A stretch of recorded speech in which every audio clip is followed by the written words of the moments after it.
Good evening. Welcome back, penny pinchers. Gonna move the cows this evening, Monday evening, August the 22nd. We've already got the next paddock laid out, ready to roll. Standing over here in the shade, got it made. These girls have been in the shade too. They may not want to move. They've been in this paddock that they're coming out of. I don't know if it's a full week. I'm run over, boys. Watch out. I don't know if it's been a full week yet or not. But judging by the grass, we're moving them. We're moving them. We moved them last Thursday, I think. Was it last Thursday that we moved them? I think so. So it's not been a full week. So they really done some eating and traveling on this old paddock. And that old girl right there on the right, that is the baldy calf's mommy. She has come in, and we're gonna let Pap's little Hereford bull oblige her. She's come in. Looks like she's got a lot of action in the back there happening. Her little calf is doing the best ever was. And we've got a new calf for you guys. I don't think it's made its debut in any of the videos yet. One of our original cows had a calf since the last video. A good little black bull calf. Nice looking little outfit.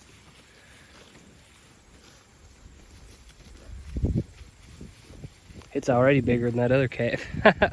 But that right there shows you, that right there is a prime example of genetics, guys. I wish they were standing next to each other. I mean, this calf is right here. It's probably a month older. I know it's a month older. Yeah.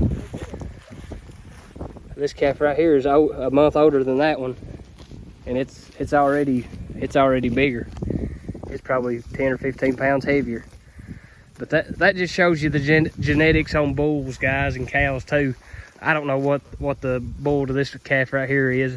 We just bought her bred, but that's something that you really got to look at, guys. I mean, if you got a bull that his EPD says that he's going to throw a 120-pound calf, you don't want to breed him to a 900-pound cow, because it's not going to work out good for you, and it's not going to work out good for her.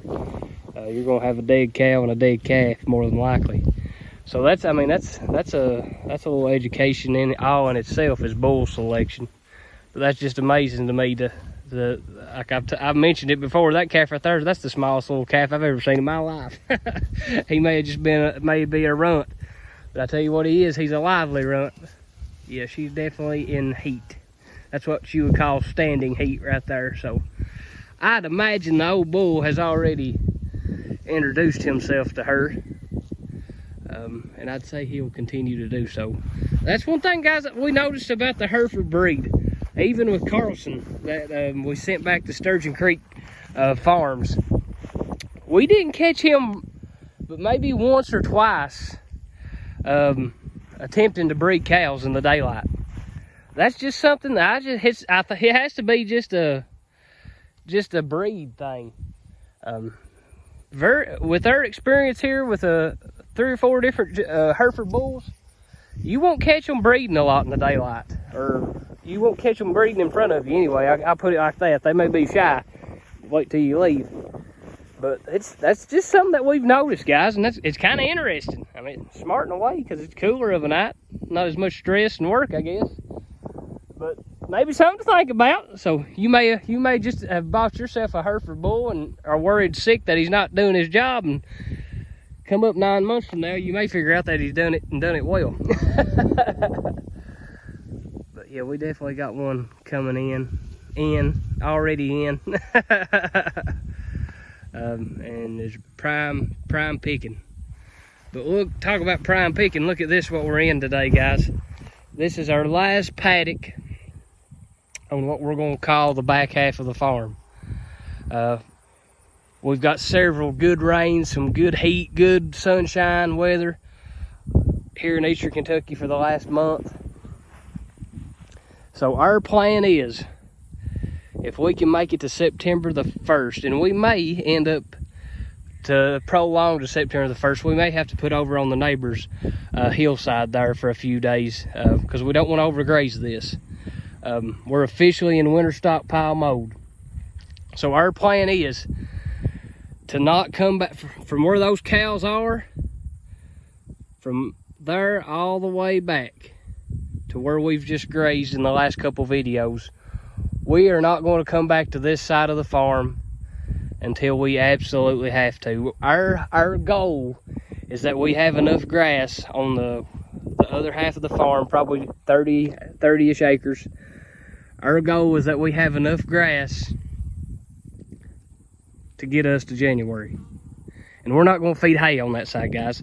That's kind of our plan. We're wanting to feed all of our hay on this side of the farm because our soil test came back and this side of the farm is a little more less nutrient dense, I guess you could say. It called for a little bit of lime on the soil test. So instead of lime, we're going to unroll hay. Instead of buying lime, instead of buying fertilizer, we're going to unroll hay. So that's kind of our thinking between separating the farms, this farm in half, and going as long as we can on the front half until we have, because we're not going to eat it into the dirt over there, guys. And it may be one of those deals we don't make it till November. It may turn off dry again and the growing completely stop. But that's our plan. We're going to stay on that half of the farm. We're going to rotate it around it. We're going to put the paddock sizes down smaller. And we're going to rotate the cows more often. And what that's going to do, that's going to increase our growing time on each paddock. Believe it or not, you may have, if you're like me, you have to sit down and really think about that and get the calculator out on it. But we're going to decrease our paddock size and increase decrease the days in between moves. We'll probably move every other day or two when we do that. But right here, guys, I want to bring you into this paddock that they just come out of. This is what we're coming out of, guys. And this is what we're not going to graze. Like I said, it's our goal.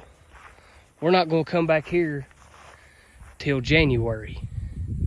So like I said, it's August the 22nd. And this is the paddock we literally just come out of.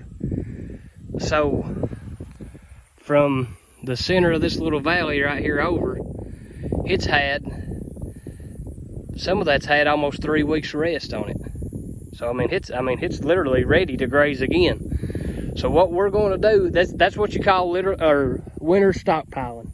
We're going to let it grow just as long and as fast and as high as it possibly can till the winter time when we have to come back. When we run out of grass on the other side of the farm, that's when we're going to come back. And we're going to eat this grass here. We're going to rotate like normal, depending on the weather situation and the growth and the grass and all that. It's going to depend on our paddock sizes and moves. But we're going to eat the grass down. We're not going to eat it into the dirt. We're going to pass through it a couple times, go over the stockpile this winter, and then when the stockpile's getting thin, we're going to unroll hay on this side of the farm to build soil fertility, to build soil health on this side of the farm, because it's the least fertile, I guess you could say, according to our soil test. So that's just a kind of what our thinking is. That's our management plan going into the winter time. We're done with this half of the farm, so we're hoping our goal is probably 120 days rest on this side of the farm. But if we get 90 days of rest before we have to come back, that'll be pretty good too. That'll be pretty good too, because like I say, we'll probably have, I'm going to say if we don't get any more cows, there's probably a month's worth of forage that's there right now. So you put 90 days growth and rest on that, that's going to go up just a little bit. So guys, that's kind of what our thinking is. That's what our plan is. If you've not got a grazing plan in place, guys, we urge you to do that. You're hurting yourself if you don't have a grazing plan. If you're not managing your grass, you're not doing nothing except taking dollars out of your pocketbook. Guys, this is Penny Pitcher Farm. Have a good day. Let the grass grow and give God the glory. And Junior says,